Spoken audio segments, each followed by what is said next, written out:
ce show dédié pour la Refoua Shlema de Carole Sarah Bat-Fanny, que Dieu l'envoie rapidement, une guérison complète et rapide. On pose la question ici, quelle est la première qualité à chercher pour trouver sa femme? Donc tu comprends bien que si on fait une rencontre avec une femme, quelle est la première qualité à avoir chez elle? Réponse que j'ai entendue de grands sages d'Israël, la gentillesse. Une femme, avant tout, elle doit être gentille. C'est ça l'essentiel, d'accord? Si elle a la Yirat Shamayim, elle a la crainte de Dieu, c'est évidemment c'est la place numéro 2. Les mêmes ambitions spirituelles, etc., ça c'est très important aussi. Mais si elle est super Yirat Shamayim, mais elle est casse-pied, elle est dure, elle est méchante, d'accord, ça ne marchera pas. Un couple, c'est fait pour s'unir, pour se plaire, pour s'aimer, pour être en bonne relation. La gentillesse, c'est super important. Un homme aussi doit être gentil, mais un homme, il doit aussi être responsable, il doit être droit, d'accord. Chez la femme, c'est plus important. L'homme, quand il rentre chez lui, il veut un foyer.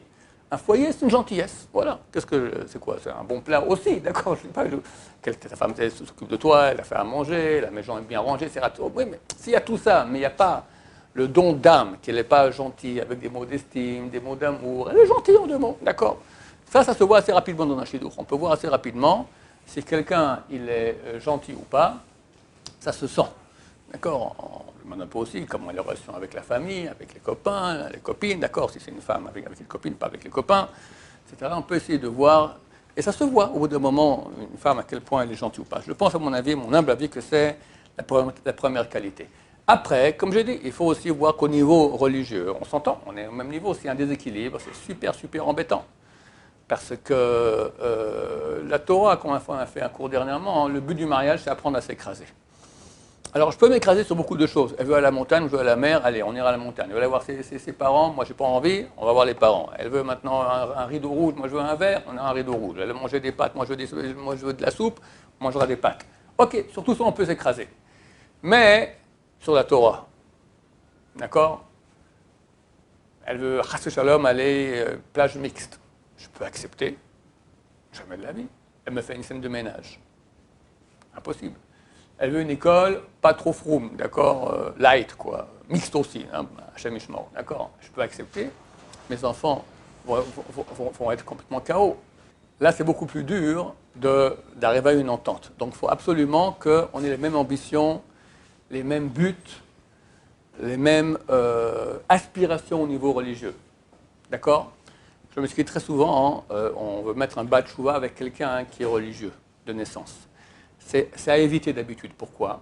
Parce que les gens croient qu'un bat de chouva, il est moins religieux. C'est faux. Un bat de chouva est beaucoup plus religieux. Un bat de chouva, il est beaucoup plus motivé que les autres. Et vu que c'est un bat de chouva, on le met avec un religieux qui est light. C'est un religieux super très grand. Ok, alors bat de chouva, un très grand, ça peut aller. Mais qui on met avec un bat de chouva? D'habitude, on croit qu'il n'est pas trop religieux, il est débutant. Alors on le met un religieux light. Et ça ne marche pas du tout. Parce que le light, il veut rester light. Et le Baal Tshuva, il veut manger le monde entier. Il veut connaître toute la Torah. Donc ça crée des problèmes terribles. Donc il faut absolument essayer d'éviter ce genre de zivou. Ensuite, vérifier aussi au niveau de la santé. Santé mentale, santé physique, qu'il n'y ait pas de problème héréditaire.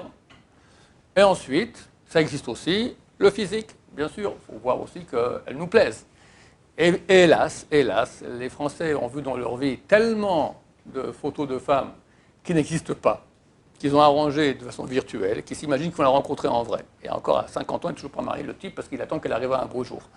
Elle n'arrivera pas, d'accord? Donc il faut baisser quand même un peu, pas trop, parce qu'il faut quand même que ça plaise, mais baisser nos critères qu'on a reçus par des gens tarés, des gens tarés, des gens obsédés, des gens complètement tordus, d'accord, qui nous ont fait vivre, que c'est ça le critère de la beauté qu'il faut pour notre femme. Ce n'est pas du tout cela. De toute façon, ta femme, au bout d'un moment, elle aura des enfants, donc un enfant, 2 enfants, 3 enfants. Les critères de Miss Monde, ça ne tient plus la route, d'accord. Et ce n'est pas pour cela que tu vas après mettre dehors ta femme parce qu'elle t'a fait 3 enfants, d'accord. Donc il faut commencer à baisser les critères et commencer à vivre normalement. Bezrat Hashem. Baruch Adonai, l'olam, amen va amen.